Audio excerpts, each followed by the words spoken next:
I refuse to not be first. Do we do enough? Well, I never shut up about it. It must have been about 16, 17. We nicked their guilt rings.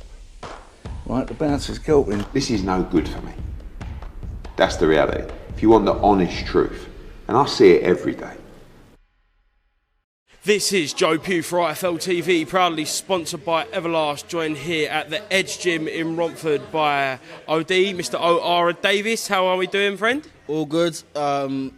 Fight's done, back in the gym. Looking forward to what's next, looking forward to the bright future that I've got.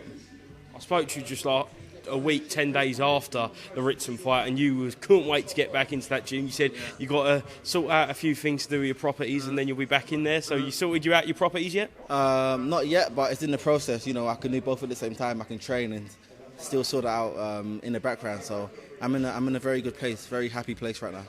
We'll get straight into it. I saw one of your many tweets over the past couple of days. Jack Catterall.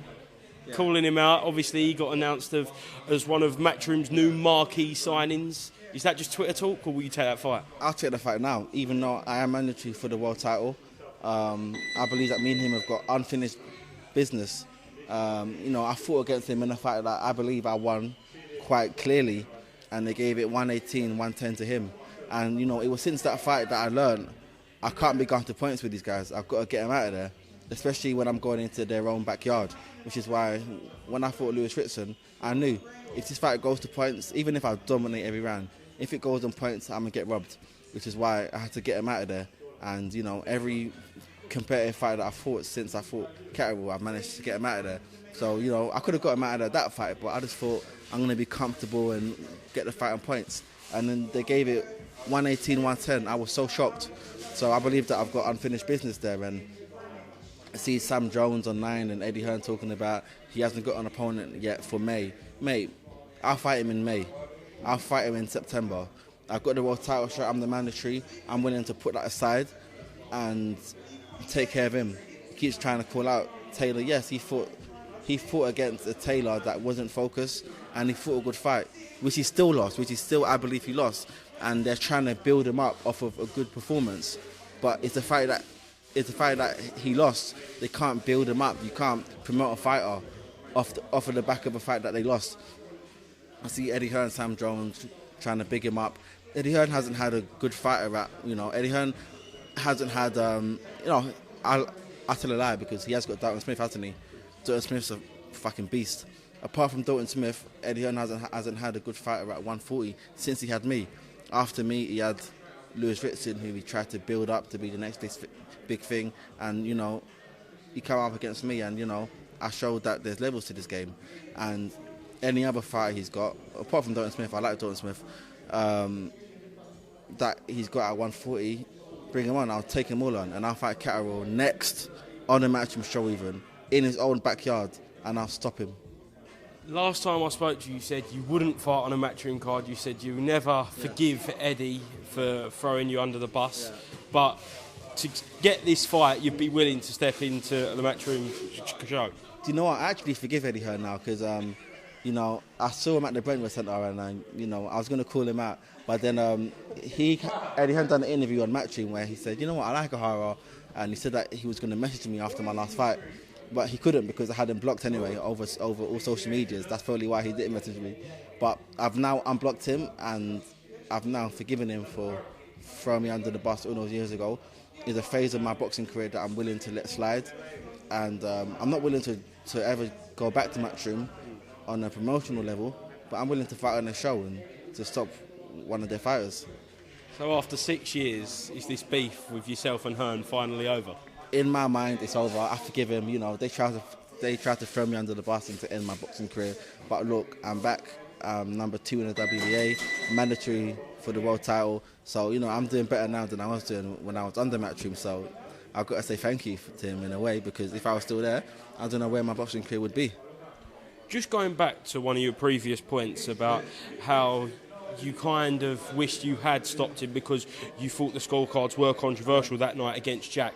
Is there a little bit of regret there? Because although you're flying now, you're in a mandatory position, but it's taken you a while to rebuild from there. So is there a little bit of regret you didn't go over there? And do you think your career could have taken a different trajectory? I regret that 100% because I could have got him out of there easily.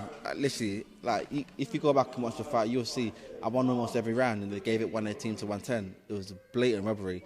When I look back, I regret the fact that I didn't put my foot on the gas when I could have, and that's a mistake I made, which I've learned from. Which is why in my last fight I had to get the guy out of there because I'm not taking any more chances. So next fight I'll get him out of there. Do you think people are overrating Jack Catterall based on the Josh Taylor performance? 100%. The guy's they're blowing smoke up his ass off a fight that he lost. Yes, he fought a good fight. It was a close fight, but the guy lost. You can't go to a champion's backyard and beat him by hugging him all night. The guy literally stood there and he hugged him all night. You can't go to the guy's backyard and beat the champion for undisputed world titles just by hugging them and fighting a good fight. It's complete and utter bullshit. And Eddie Hearn and Sam Jones, they're good salesmen. Before Eddie Hearn was a boxing promoter, he used to sell cars. So Eddie Hearn's always known how to talk. He knows how to sell. He can sell anything to anyone. Eddie Hearn sold certain fighters to fans that are completely shit. I don't want to name them because I am cool with a few of them. But he's had a few fighters that are completely shit. But yet he still managed to sell them to the fans, and the fans buy the shit. It's like now, they try to sell Lewis Ritson. Look what I've done to him. Now they're trying to sell fucking Catterall, and I'll do the same thing to him. They're just good. They're just really good salesmen. Sam Jones is another one. He's an amazing salesman. Sam Jones, he knows how to talk. Sam Jones talks the talk. So having Sam Jones and Eddie Hearn both on his team, is a fucking dream team. But Catterall's ability is still only limited, and it don't matter whether he's got Eddie Hearn and Sam Jones on his side. There's only a certain amount that they can do with him because he ain't that good of a fighter. Last thing I want to speak to you about is something that's hit the news in the past couple of days, Amir Khan. The whole situation there, he's obviously failed a drug test after or on the night of the fight with Kell Brook. He's now been banned from all sports for 2 years. Just can I get your thoughts on this? I don't know what took him a year to release this information. I feel like, this information, it should have been released ASAP. If someone fails the drug test, what takes you so long to release the news? And to ban them. Apparently the British Boxing Board of Control knew as soon as it happened. So why is it only banned now? How come it wasn't banned back then? And, is he innocent or not? I don't know, man. It's like the Conor Ben thing. Everyone said, I believe that Conor Ben's innocent. I've known Conor for years. I've sparred him. I've met his dad many times, and they're not people that go around trying to get the edge by taking illegal substances. I believe that Conor Ben would take stuff that is legal, and I've been around him, and he's got the best guys in his team, the best doctors, the best nutritionists, strength and conditioning coaches, and they won't risk it by giving him stuff that's not legal because they know it's a massive fight. He's gonna get drug tested every few weeks or months or so. So I don't believe that they would risk his boxing career by giving him things that are not legal. So I believe that Ben's innocent. I just really wanted to add that in. But with that Amir Khan thing, the guy's retired anyway, so you abandon him. What for? The guy's not going to box again. He's been retired for about a year now, so don't make a difference. But I just believe that this information, it should have been put out there when the British Boxing Board of Control found out that he failed. As soon as it happened, I had to phone UCAD because I got tested after I fought Lewis Ritson, and I'm like, mate, I got tested a few weeks ago. Can you give me some confirmation that I've passed my test? And they said that they couldn't let me know, but if anything flags up, they'll let us know. I'm like, mate, did I pass or not? Just let me know. I had to phone them. I'm looking online, I'm phoning different numbers for UCAD. I'm like, if it took you guys a whole year to release this information about Khan, I need to know now. Obviously, I know that I've passed because I'm not taking anything, but I just wanted to get that confirmation. Does it tarnish Amir Khan's legacy? Probably does, but I don't think he really cares. He's got a lot of money. He's living up in Dubai. I think he he probably fell out of love with this game many years ago. I don't think he really cares about what legacy he's got or what name he's got. Mate, the guy's rich. He lives on his own terms. I don't think he really cares. Ohara, thank you very much for speaking to IFL TV. Is there anything else you'd like to mention before we close off? Rolly Romero, let's get it. I know Rolly's fighting against Alberto Puello. No editing for this one. Lee's in the background. Manager's looking to see what needs to be edited out. Ohara, thank you very much for speaking to IFL TV. Rolly Romero, let's get it.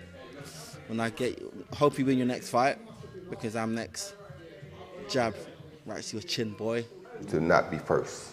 Do we do enough? Well, I never shut up about it. It must have been about 16, 17. We nicked their guilt rings. Right, the bouncer's guilt ring. This is no good for me. That's the reality. If you want the honest truth, and I see it every day.